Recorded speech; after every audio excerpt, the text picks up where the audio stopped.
Hi guys, it's Kelly, and today I want to share with you my last 3 recent reads. So I'm going to go in order of the one I like the least to the one I like the best. And the first book is called The Perfect Nanny by Leila Slimani.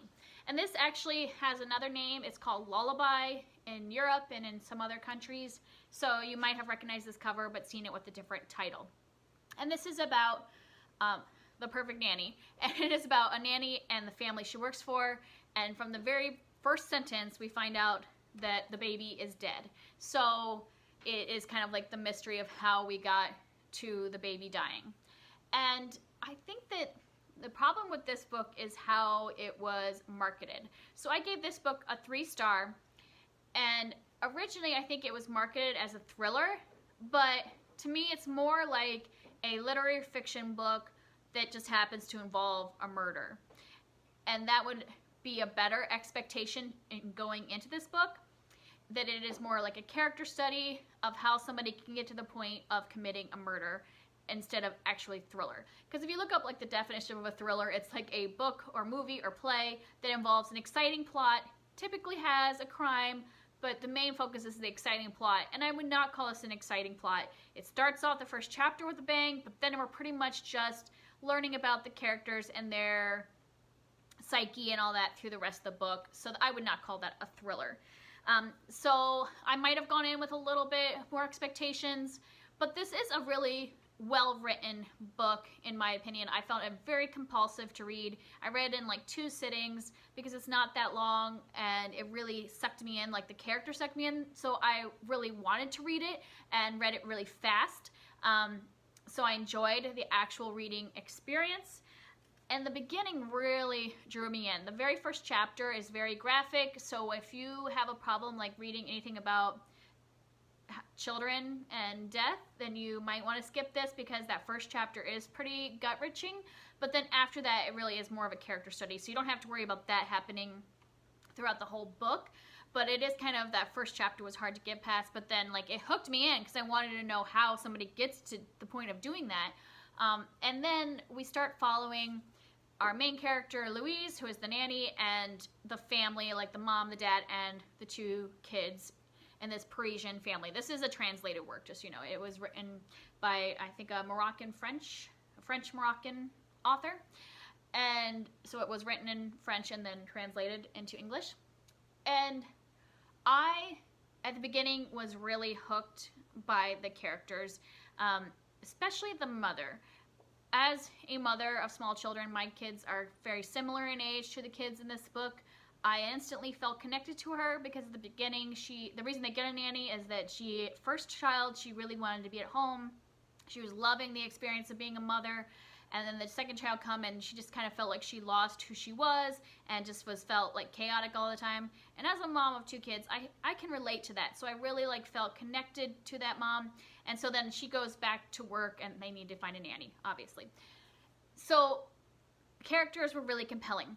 The first half of this book was leading towards being a 5-star for me. I just found everybody really interesting. I was loving the day-to-day learning about what happens in this family, how the family connects with the nanny, how she gets absorbed into their lives, how you can have a complete stranger in your home taking care of your kids and they just become somebody you can't live without.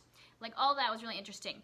But then as we get towards the second half of the book, it just lost it for me, because we know from the beginning what's going to happen and what this is leading to. And so I expected there to be more of a gradual change in the nanny's personality and her psyche as we went, and I felt like it went from her being the perfect nanny to being a killer very quickly. And even though there were little things along the way, I felt like if there were 50 more pages, I could have been in it. I could have gone with that as the ending and how things happen, but I just didn't feel like there was enough time for her to transition in her breakdown of sanity, basically. And so it just didn't quite get there for me, but I think it was good enough that I would read another book by this author and hope that with her next book, maybe there's a little more depth and then it went farther, because this one just really needed a little extra time in that transition of her personality to really get me there. Because at this point, I just didn't feel like we really got to the point of her being a killer in my like reading of it. The next book I read was The Only Thing Worse Than Me Is You by Lily Anderson, and I gave this a 3.5 stars. And this is about a couple high school students. It's kind of like a hate to love romance. Trix and Ben have always kind of been like at each other's throats at school. They've always been competing for kind of the same positions in their class rankings, and they're both like geniuses, so that really matters to them. So they've always had this kind of hate relationship. And so this story revolves around kind of both of their groups melding together because each of their best friends starts dating. So they kind of are thrown into the same group together and start hanging out more, these two rivals. And when I first picked this book up, I only got it because the cover was kind of cute and interesting, and I read that it was a hate to love romance, which is one of the things I enjoy in like a YA contemporary romance. And then when I started reading it, I realized this is a Much Ado About Nothing retelling. Didn't know that before reading it, and once I found that out, I was like, yes, I am hooked. I was like, why didn't I read this right away when I got it? Because Much Ado About Nothing is my very favorite Shakespeare play, and so reading a retelling in current high school times, yes, please. And so I really thought I would completely adore it, and for the most part, I did really enjoy it. I thought it was a good job of a retelling. I thought she really captured the themes of the play and a lot of the characters. You could see the correlation between the characters in the original source material and this book. So she did a lot of things right. I also liked the way that she changed enough things to make the ending not obvious, because if you read the play, you're like, oh, I think I know the ending.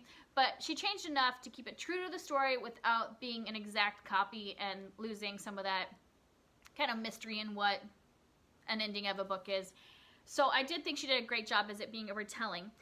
The downfalls I had with this, and why I didn't quite reach, you know, like a 5-star read like Much Ado About Nothing would be, is that part of what I love about the source material is Beatrice and Benedict, who are obviously who Trix and Ben are.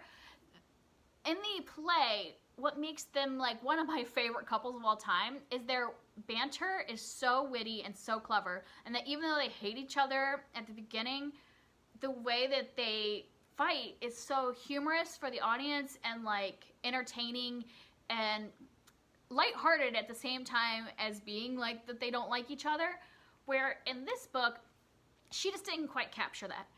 They have a lot of banter at the beginning, and I know that's what she was going for, was that same kind of Beatrice and Benedict humor, but it didn't get there. Instead, in this one, it felt just plain mean and spiteful. So it just didn't quite work as the hate-to-love relationship for me, because at the beginning I was like, man, you guys are just plain mean. There's not humor. There's not cleverness in your banter. You guys are just bullies to each other. And that's how it felt. It didn't quite have the like charm of the original source material in their relationship. And I did like the way the relationship developed later on, but for, I would say the first, like, I don't know, 50 pages or 100 pages, I really didn't like them at all as characters. It wasn't until kind of some of that really mean, spiteful stuff stopped, and that's not really the point. The point is to enjoy that banter if it's a true, like, retelling. And then the other thing that was a little downfall for me was the ending fell flat. There is like a whole mystery aspect, like, you know, in Much Ado About Nothing, there's like mistaken identity, there's like, you know, I'm not going to go into all that if you haven't read the play. But in this one, the kind of scandal they have is that there's like a cheating scandal in the school. They're a school full of geniuses, and so rankings and grades are really important. And then there's this whole thing about groups of students that are cheating to increase their rank at school. And so part of it is kind of figuring out who is the person that is like instigating this cheating scandal. And I just felt like the ending didn't quite make sense for me. I didn't buy it, and so it just kind of fell flat. And I liked that she was trying to put a modern twist on the scandal like it was in the original, but that it didn't quite make it there. So since the ending fell a little flat and I didn't like as much love the relationship between Trix and Ben, I just gave this a 3.5.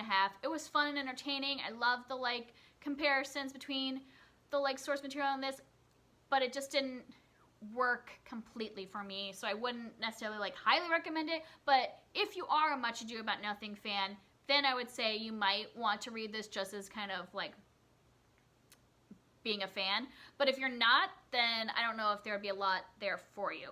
The other thing though that was really cute was that all the people in this book are like kind of like I mean, I don't want to say geeks, but like in a fun way. Like there's a lot of references to like Marvel, DC, other comic books, Saga. So if you're a big fan of the graphic novel series Saga, they talk about it a lot in here. Star Wars, all those things. And so it's kind of fun to see those things highlighted in a book and being like the main character's obsessions instead of kind of being viewed as just a geek thing. Like it was like, oh, this is cool. You like Saga, like you must be cool. So as somebody that enjoys a lot of those fandoms, it was good. And then the last one I read recently was The Passenger by Lisa Lutz. And I gave this one 4 stars. I really did enjoy reading this one. This is another one that I read very quickly. I think I read this one in 2 days because it was very compulsive to read. Did I say give it 4 stars? I gave it 4 stars. I thought it was really close to being an excellent thriller. And as it was very entertaining, and I would recommend it because I enjoyed my entire reading experience.